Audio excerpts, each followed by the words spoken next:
The 3-3 composition has really been the big topic of conversation in the competitive Overwatch scene for the past 2 weeks almost now. And while there has already been quite a few articles and videos analyzing this composition and, giving a lot of information about it, I haven't really seen anyone go in depth about the origins and evolution of this composition. And I think it's a very interesting thing to do, to take a look and put in context the meta, really, as we head into the Overwatch Open, the biggest tournament to this point in Overwatch. So this is what we're going to do today. We're going to start with the basics of the composition for those of you that still don't know, then go into a bit of a timeline with the origins and evolution of this composition, talk about some variants and maybe potential counters, and that will be probably enough, hopefully. So the basics. 3-3, 3 tanks, 3 supports. It's a composition that has been made popular by NIP, Ninjas in Pajamas, which is a Finnish team. The organization is Swedish, but the players are Finnish. So those 3 tanks are most commonly Reinhardt, Zarya, and Roadhog. Sometimes that Roadhog gets replaced by Winston. We'll talk a bit more about that later. And for sports, Anna, she's really the linchpin of this entire composition, along with the Lucio and the Zenyatta. So the idea with the composition, as I said, Anna has a lot of importance in this comp. It's because you're trying to get her ult up as fast as possible. So how do you do that? Well, you post your tanks up front and try to get them to take pokes so that you can heal them with Anna so that she can charge her ult, right?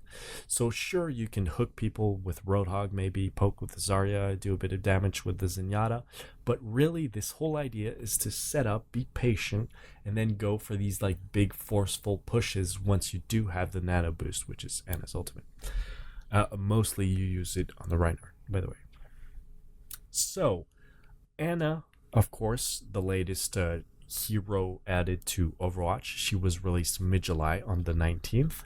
At first, she felt a bit underwhelming, actually, because it didn't seem like her healing per second was quite there, right? So a week after her release, she got buffed. What they did is they added 2 bullets to her magazine while keeping the amount of time necessary to fire the entire magazine the same, right? So it actually increased her healing per second, right? Because in a certain amount of time you could fire 8 shots, and all of a sudden the same amount of time you were just firing 10. So that was a lot more healing in the same amount of time. So after she got buffed, the first time she saw play in a legit competitive match, high level, top tier, I mean, was during the second qualifier, NA qualifier for the Overwatch Open. And we see 2 rosters trying out a 3 support composition. So that was Complexity at the time still with TSM, and NRG at the time still with Luminosity Gaming.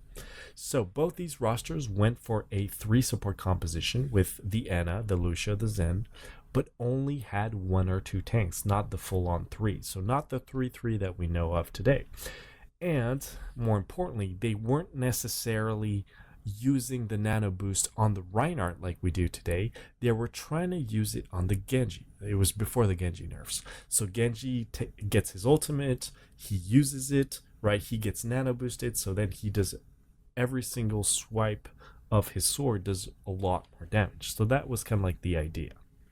And the other members on the team were like the Reinhardt, just to have a tank up front, and then either a McCree or a Roadhog. So even if you have the Roadhog in there, right, remember Roadhog, he's a bit of a hybrid tank DPS, a very damage focused tank basically.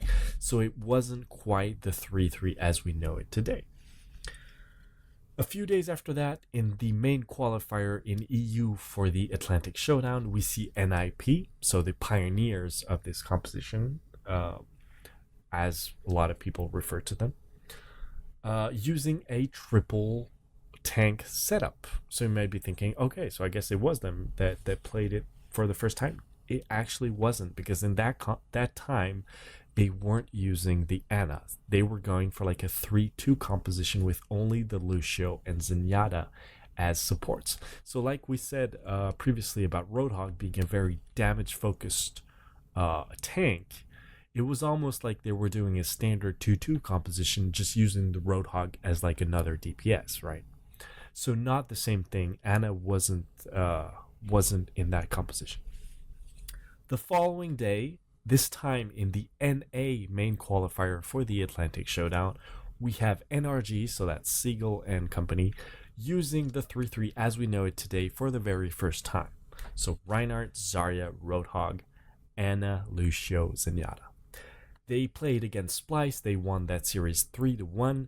And actually, kind of a fun fact, the map where they actually played the 3-3 on Dorado is the only map that they end up losing in this entire series. So after losing that, they went more towards this 1-3 or 2-3 that we talked about previously, right? So removing the full-on 3 tanks. Now, the reason for that is because Zenyatta was extremely strong at that time with a Discord orb that increased damage by 50%.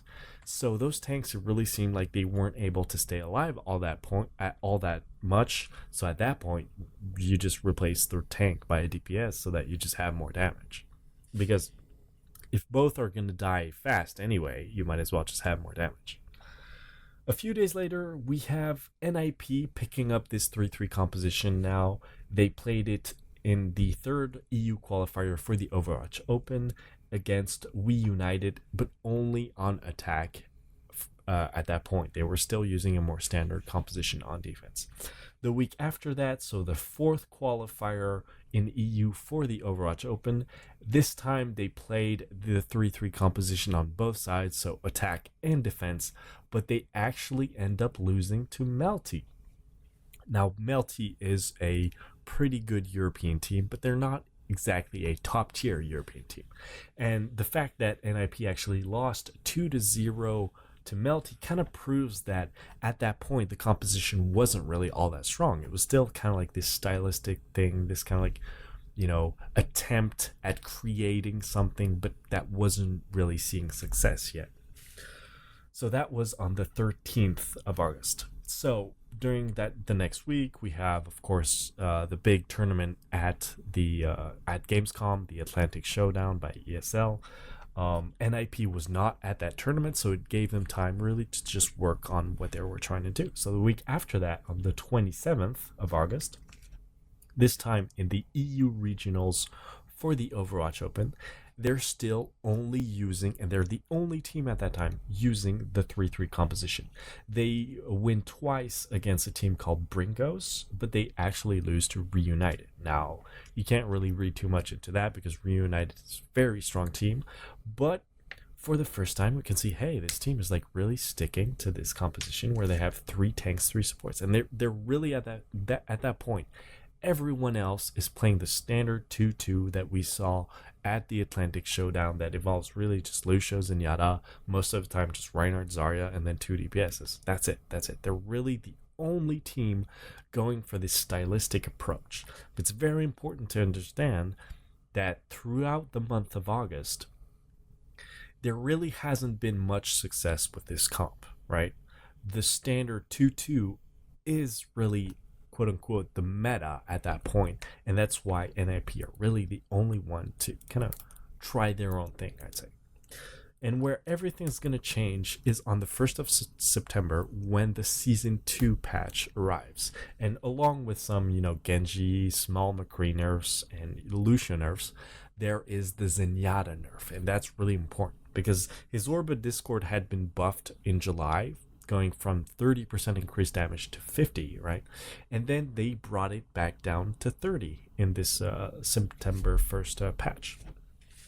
And all of a sudden, those tanks that were, being able to be dealt with quite well with like just a Zenyatta, maybe a Reaper in there, all of a sudden, it's really, really much harder to deal with them. It's really much harder to kill them.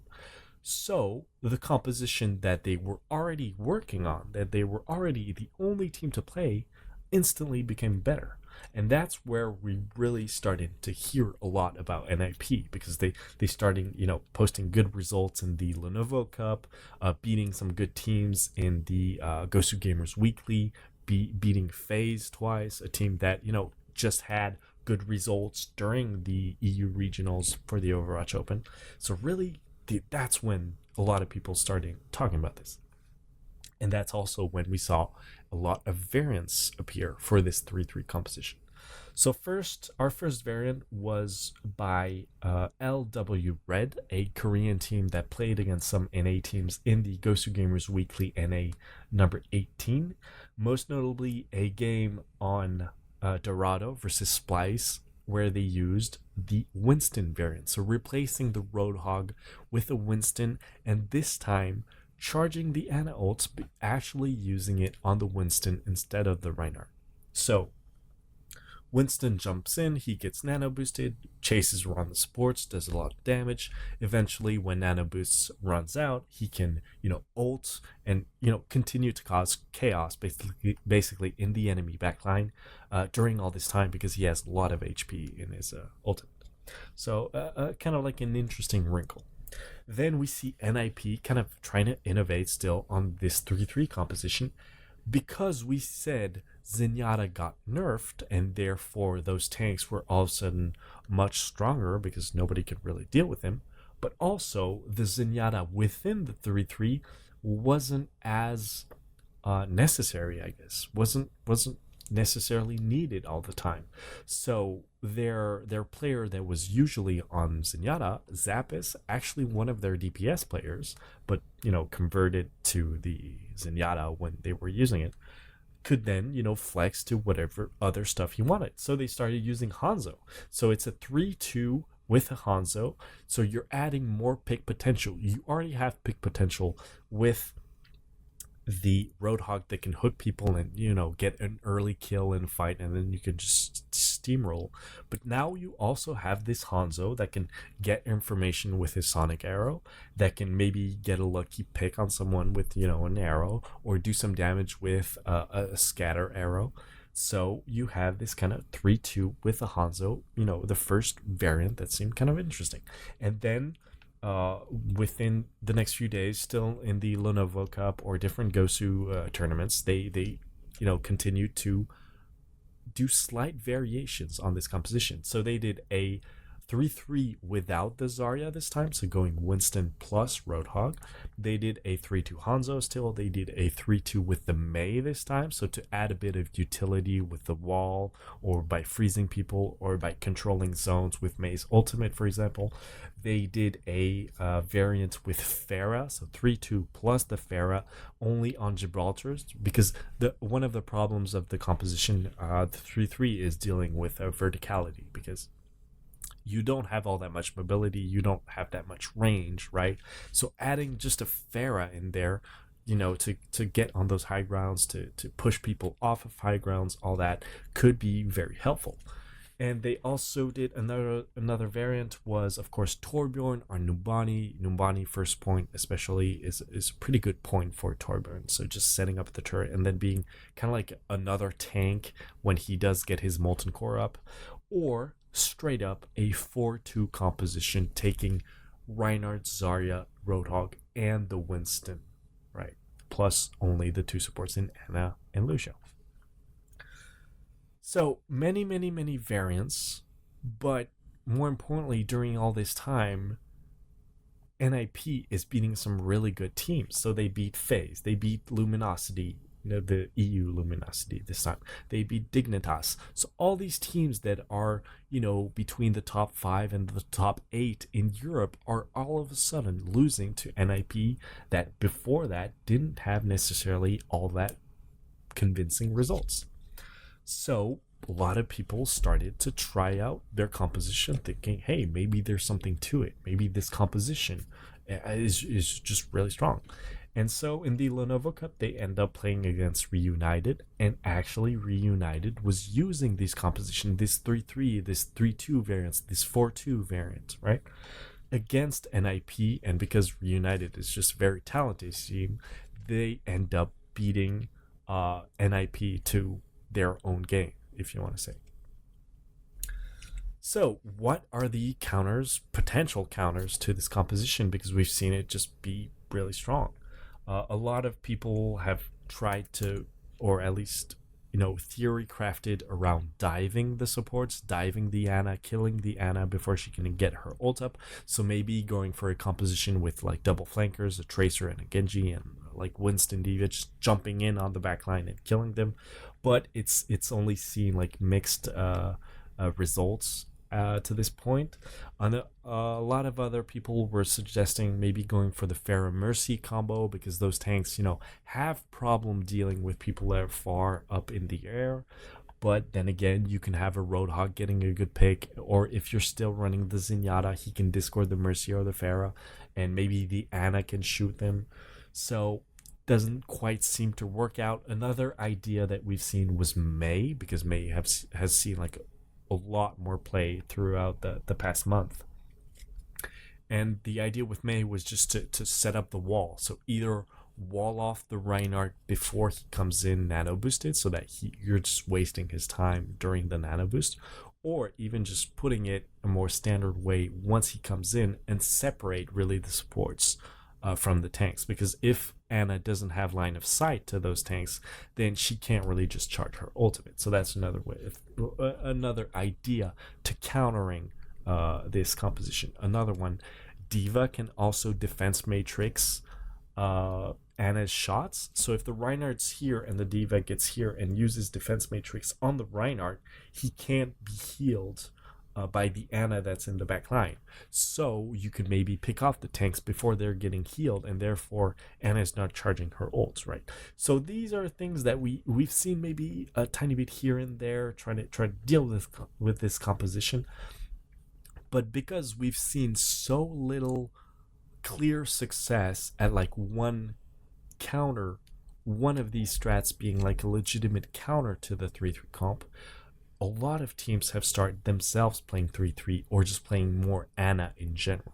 So we've gone from late August, where Ana saw a 1% pick rate at the Atlantic Showdown, that's 11 minutes of total playtime, which is like nothing, to a point where a lot of pro players are publicly stating that Ana is just too strong, right? So IDDQD on his stream saying, oh, Ana is just completely broken, and Tvik agreeing with him, or Internet Hulk in an interview saying, oh, we've completely gone to only playing Ana plus Lucio, forget about Zen. Even on King of the Hill, which is kind of crazy considering how much time we've had with only Lucio and Zen on King of the Hill. So really, whether you like Ana or not in her state right now, the state she's in, this tournament starting Sunday is really going to determine what happens to the meta for the upcoming month or two, as Blizzard gets to see just how strong Ana is in a competitive setting and with all these teams that are probably going to play her. Now, we don't really know if everybody's going to be playing the 3-3 or 3-2 variants, or maybe even the 4-2, or a more standard 2-2 but with the Ana. But one thing's for sure, she's going to be getting played a lot starting this Sunday. So I hope you enjoyed this video. I'm going to be making more of these. If you want to leave me some feedback, feel free to use those thumbs up, thumbs down. If you want to know when the next video is out, you can either subscribe to this channel or follow me on Twitter @followkirby. I'll see you next time.